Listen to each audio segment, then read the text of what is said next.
Hello brothers and sisters, welcome back. Because I have a boo-boo right here. You see that? That's my new boo-boo right there.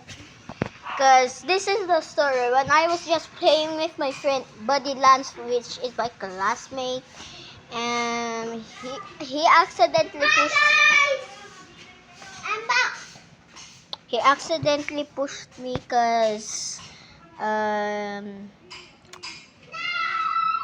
we were playing tag and he accidentally pushed me. So, CJ's back! Yay! So, yung vlog po ngayon is gagawin ko na po ngayon. So, ako po gagawa ng part 2. So, si Ryan naman po yung kung saan kami ganun yung ganun guys. Pero maghanap na lang ako ng song. Meron ba ditong song? Yes. Oh, yun guys, yung. And yung talaga yung. Okay. So, tara na! Guys, come on, run! Come on. Welcome back.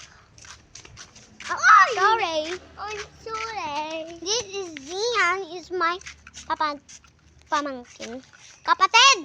And this is Ral, is my pinsan. Ay, hindi ko yan pinsan. Yung papa niya lang talaga is nagtatrabaho dahil sa Matalipin. So, andito na siya, nakikiraro na siya sa amin. So, naging pinsan na namin si Ral. Di ba, Ral? Yeah! So, hindi mo na daw si Ral masyadong makikita dito kasi daw nahiya daw siya. Di ba, Ral? Yeah! Di ba? Kunti-kunti lang yung pag...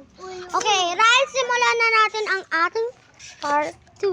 Okay, yun po talaga ang totoo. Okay, part 2. Stop. Ral, paano ito i-stop? Part 2 na natin.